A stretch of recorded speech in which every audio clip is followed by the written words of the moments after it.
Elle vous a dit qu'elle n'avait plus les mêmes sentiments, qu'elle avait besoin d'espace, que c'était peu être mieux ainsi. Et vous, avec toute la dignité que vous avez pu rassembler, vous vous êtes éloigné sans supplier, sans la talonner, sans quémander. Vous êtes simplement parti. Et maintenant, des semaines ou des mois plus tard, quelque chose que vous n'attendiez pas est en train de se produire. Elle est en train de revenir, mais pas calmement, pas de façon anodine. Elle revient désespérée, envoyant des messages à 3 heures du matin, cherchant des excuses pour vous voir, posant des questions sur vous à des amis communs, et vous vous demandez qu'est-ce qui a bien pu changer, pourquoi maintenant, pourquoi de cette manière. Aujourd'hui, je vais vous révéler quelque chose que très peu d'hommes comprennent. Lorsque vous vous éloignez authentiquement d'une femme, lorsque vous coupez complètement le contact et que vous commencez à reconstruire votre vie sans elle, vous déclenchez dans son esprit un processus psychologique qui est prévisible, inévitable et absolument dévastateur pour elle. Peu importe à quel point elle se croit forte, peu importe à quel point elle insiste initialement sur le fait qu'elle va bien sans vous, sa biologie, sa psychologie, tout conspire pour la ramener. Ce que je vais vous montrer aujourd'hui n'est pas de la théorie. Ce n'est pas de faux espoirs, c'est la réalité brutale de la raison pour laquelle elle revient lorsque vous vous éloignez. Et plus important encore, que faire lorsque cela arrive? Car voici ce que personne ne vous dit. Son retour n'est pas la fin heureuse. Ce n'est que le début d'une nouvelle décision que vous devez prendre. Et pour prendre cette décision correctement, vous devez comprendre exactement pourquoi elle revient, ce qui la motive, s'il s'agit d'un changement réel ou simplement d'une réaction émotionnelle à votre absence. 1. La perte de pouvoir. La première chose que vous devez comprendre, et c'est fondamental, c'est qu'elle perd quelque chose qu'elle ne savait même pas qu'elle possédait jusqu'à ce qu'il disparaisse. Le pouvoir sur vous. Laissez-moi vous décrire exactement comment cela se manifeste. Nous sommes un jeudi après-midi, 2 semaines après votre départ. Elle est à la maison faisant défiler son téléphone sans réfléchir et elle voit quelque chose, peu importe quoi, qui lui rappelle vous. Une chanson, un lieu, une blague interne que vous aviez. Son premier réflexe, complètement automatique, est de le partager avec vous. Son doigt se dirige littéralement vers votre contact avant que son esprit conscient ne réalise ce qu'elle est en train de faire. Et là, elle s'arrête. Elle se souvient que vous ne vous parlez plus, que vous vous êtes éloigné, que cet accès direct à vous, cette ligne ouverte qui a toujours existé, n'est plus disponible. Et à ce moment-là, elle ressent quelque chose qui la secoue, l'impuissance. Elle ne peut plus vous atteindre quand elle le souhaite. Elle ne peut plus obtenir votre attention. Elle ne peut plus vous faire réagir. Et ce sentiment d'avoir perdu son pouvoir sur vous, même si elle ne l'admettrait jamais dans ces termes, est absolument insupportable. Car voici la vérité inconfortable. Quand vous étiez là, quand vous étiez disponible, elle avait le contrôle. Pas un contrôle manipulateur et évident nécessairement, mais ce contrôle subtil de savoir qu'elle comptait pour vous, que votre journée s'améliorait quand vous parliez, que vos émotions répondaient aux siennes qu'elles pouvaient vous affecter, et ce pouvoir même inconscient était une drogue. Il lui donnait de la sécurité, de la validation, un sentiment de valeur qu'elle ne reconnaissait même pas avant qu'il ne disparaisse. Mais maintenant que vous êtes parti, maintenant que vous avancez clairement, sans regarder en arrière, ce pouvoir s'est évanoui et son ego ne peut pas le supporter. Il ne peut pas accepter que quelqu'un dans qui elle a investi du temps, de l'énergie, des émotions soit simplement parti et ne soit clairement plus affecté par elle. Alors, elle commence à s'obséder non pas parce qu'elle a nécessairement changé d'avis sur la relation, mais parce qu'elle a besoin de récupérer ce sentiment de pouvoir qu'elle a perdu. Elle a besoin de savoir qu'elle peut toujours vous faire réagir, que vous comptez toujours pour elle. 2. Le mystère de celui qui s'est échappé. Mais écoutez-moi attentivement, car voici quelque chose de plus profond que très peu comprennent. Vous devenez quelque chose de psychologiquement dévastateur, celui qui s'est échappé. Et une loi brutale de la psychologie humaine s'active ici. Nous valorisons infiniment plus ce que nous ne pouvons pas avoir que ce que nous avons garanti. Quand vous étiez là, quand elle savait qu'elle pouvait vous avoir, quand elle le voulait, Votre valeur dans son esprit était connue. Elle était constante, elle était certaine. Elle pouvait être élevée ou basse, mais elle était prévisible. Mais lorsque vous vous éloignez, lorsque vous devenez inaccessible, quelque chose de fascinant et de presque magique se produit dans sa perception. Soudain, vous êtes un mystère, une possibilité perdue, un avenir qui n'existera pas. Et son cerveau désespéré de résoudre ce mystère commence à faire quelque chose d'insidieux. Il vous réécrit. Elle commence à se souvenir uniquement de vos meilleures qualités, uniquement des moments parfaits, uniquement du potentiel qu'elle voyait en vous, et elle minimise ou efface complètement tout le négatif, tous les conflits, toutes les raisons pour lesquelles elle a décidé que ça marchait pas. C'est comme si son narration idéalisée. Et plus le temps passe sans vous, plus cette version réécrite devient parfaite, jusqu'à ce que vous deveniez finalement un standard impossible, celui qui s'est échappé, celui qu'elle n'aura jamais de nouveau. Et cette perception de vous avoir perdu à jamais vous rend exponentiellement plus précieux dans son esprit que vous ne l'avez jamais été lorsqu'elle vous avait. 3. La comparaison inévitable. Et c'est là que ça devient vraiment intéressant. Laissez-moi vous montrer le scénario qu'elle est probablement en train de vivre en ce moment.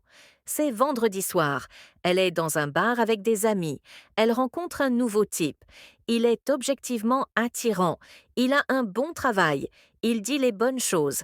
Il montre un intérêt évident. Et pendant toute cette interaction, même lorsqu'elle sourit et flirte superficiellement, une partie significative de son esprit est en train de faire une seule chose, le comparer à vous. Et peu importe à quel point ce type se présente bien, peu importe le nombre de qualités positives qu'il a sur le papier, il manque quelque chose de fondamental. Il n'y a pas cette chimie inexplicable, ce connexion qui semblait sans effort, ce sentiment d'être véritablement vue et comprise. Et à mesure que la soirée avance et qu'il fait tout bien sans qu'elle ne ressente rien, la réalisation la frappe douloureusement. Personne n'est à votre hauteur. Non pas parce que vous êtes objectivement meilleur que tous les autres hommes qu'elle rencontrera, mais parce que vous êtes devenu le standard idéalisé contre lequel tous sont mesurés. Et ce standard, parce qu'il est basé sur des souvenirs réécrits et non sur la réalité complète, est impossible à atteindre. Alors, elle vit dans cet état étrange où elle a des options, où des hommes montrent de l'intérêt, où elle pourrait techniquement avancer, mais aucune de ces options ne la satisfait car elles sont toutes en compétition contre une version de vous qui n'a même pas complètement existé de cette façon. 4. La validation irremplaçable. Maintenant, laissez-moi vous révéler quelque chose qu'elle est en train d'expérimenter mais qu'elle ne peut probablement pas articuler consciemment. La validation spécifique qu'elle obtenait de vous, cette validation profonde qui venait de quelqu'un qui la connaissait réellement a disparu, et elle ne peut pas la remplacer. Car voici la différence essentielle. Lorsqu'un étranger lui accorde de l'attention, lorsqu'un nouveau type la trouve attirante, cette validation est superficielle.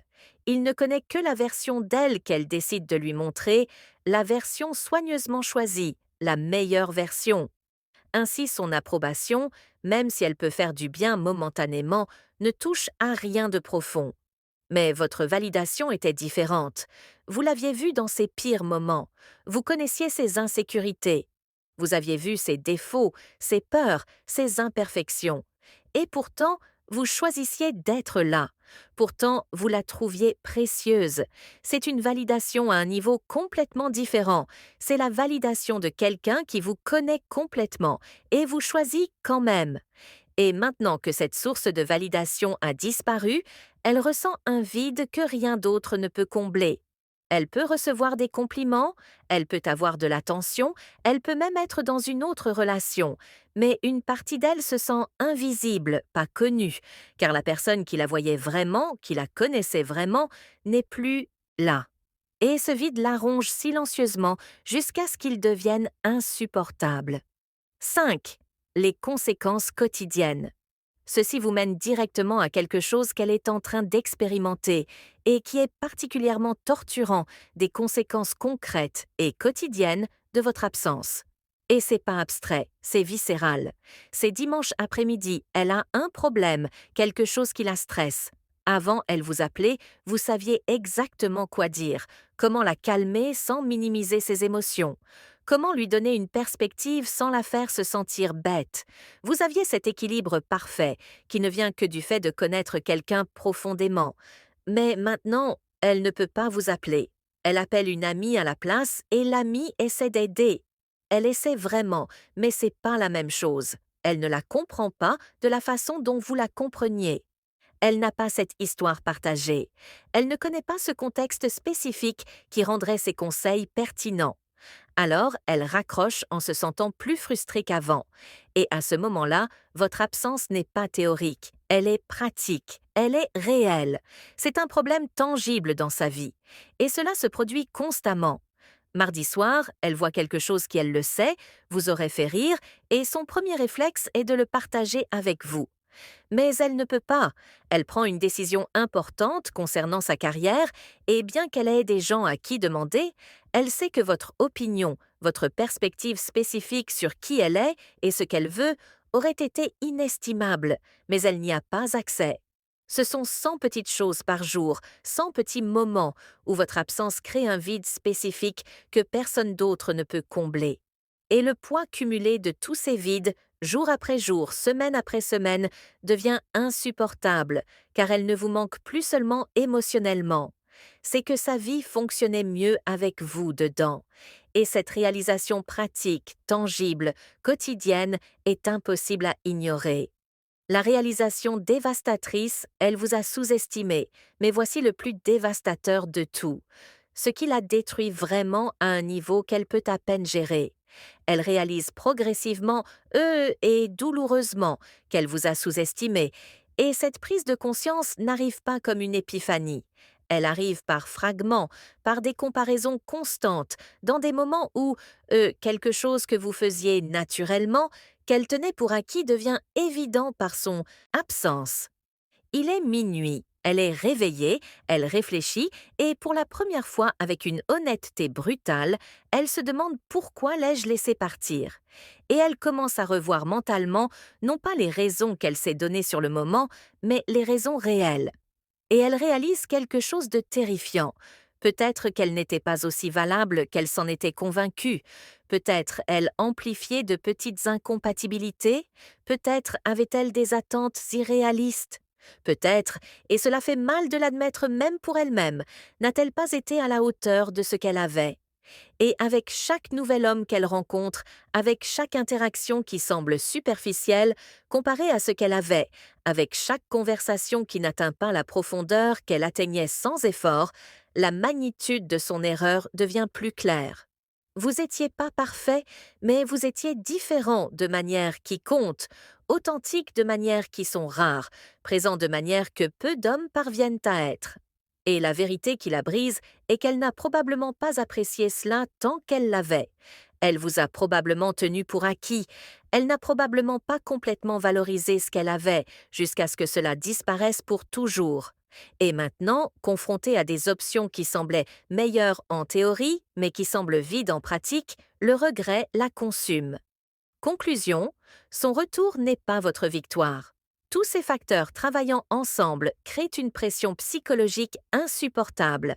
La perte de pouvoir, le fait de devenir celui qui s'est échappé, le manque de validation profonde, les conséquences quotidiennes, la réalisation qu'elle vous a sous-estimé, tout cela s'accumule jusqu'à ce qu'un point de rupture soit atteint. Et quand il est atteint, quand cette pression devient trop forte, c'est à ce moment-là qu'elle revient. Désespérée, mais c'est là que vous devez m'écouter avec une attention absolue, car c'est crucial. Son retour signifie pas qu'elle a changé fréquemment. Cela signifie exactement le contraire. Cela signifie qu'elle ne peut pas gérer les conséquences de vous avoir perdu. Cela signifie que son ego ne peut pas accepter que vous soyez parti et ayez avancé. Cela signifie qu'elle réagit émotionnellement à tous ces facteurs psychologiques et non qu'elle a véritablement évolué en tant que personne. Alors, votre travail, si elle revient, et elle le fera probablement si vous vous êtes vraiment éloigné et que vous avez avancé, est d'évaluer avec une clarté brutale, non pas avec espoir, non pas avec nostalgie, mais avec une clarté froide et calculée. Y a-t-il des preuves tangibles d'un changement réel, ou n'y a-t-il que de belles paroles et des regrets émotionnels? Peut-elle exprimer spécifiquement ce qu'elle a appris sur elle-même, ou c'est elle seulement que vous lui manquez? Car vous manquer n'est pas suffisant. Le regret n'est pas suffisant. Vous devez voir un travail intérieur réel, une croissance authentique, des changements concrets dans sa manière de penser et de se comporter. Et si vous voyez pas cela, si vous voyez qu'une réaction émotionnelle à votre absence, alors vous savez exactement ce qui va se passer si vous vous remettez ensemble. Vous allez répéter le même cycle que celui que vous avez déjà vécu. Mon conseil final est le suivant. Ne vous précipitez pas. Ne revenez pas immédiatement parce que cela semble confortable ou familier. Prenez du temps, évaluez, observez les actions pendant des semaines ou des mois, pas les paroles lors d'une conversation émotionnelle. Car le changement réel, la croissance authentique, se démontre de manière constante au fil du temps. Il ne se déclare pas dans un moment de regret. Et si après avoir observé honnêtement, vous décidez que les mêmes problèmes fondamentaux sont toujours là, qu'elle n'a pas vraiment changé, qu'elle réagit seulement émotionnellement à votre absence, ayez le courage de maintenir votre cap, d'avancer vers quelqu'un qui vous valorisera dès le départ, qui n'aura pas besoin de vous perdre pour apprécier votre valeur, qui vous choisira constamment sans que vous ayez à vous éloigner pour qu'elle vous voie. Car cette personne existe. Cette relation est possible, mais seulement si vous valorisez suffisamment votre paix pour ne pas la gaspiller dans des cycles répétitifs avec quelqu'un qui ne vous veut que lorsqu'elle ne peut pas vous avoir. Et voici la vérité finale que vous devez graver profondément. Son retour n'est pas votre victoire. Votre victoire a été d'avoir eu le courage de vous éloigner lorsque vous en aviez besoin, de vous valoriser suffisamment pour partir, de prioriser votre paix sur le confort du familier. C'était ça, votre victoire. Tout le reste n'est que l'écho de cette décision. Alors, quand elle reviendra, et elle le fera probablement, ne la voyez pas comme la validation de votre valeur. Votre valeur n'a jamais dépendu de sa reconnaissance. Ne la voyez pas comme le prix que vous avez finalement gagné, car si vous avez besoin de la gagner, vous avez déjà perdu. Voyez-la simplement telle qu'elle est. Quelqu'un qui a finalement réalisé ce qui était toujours là, mais qui était trop aveugle pour le voir quand elle l'avait. Et à partir de ce lieu de clarté, à partir de ce lieu de paix avec vous-même, prenez votre décision non pas par besoin, non pas par peur d'être seul, non pas par nostalgie de ce qui a été, mais par force, par une connaissance claire de votre valeur, par une vision claire de si cette personne telle qu'elle est maintenant mérite une place dans la vie que vous avez construite sans elle. Car au final, la question n'est pas de savoir si elle revient. La question est l'homme que vous êtes devenu pendant son absence. Il encore de la place pour la femme qui est partie.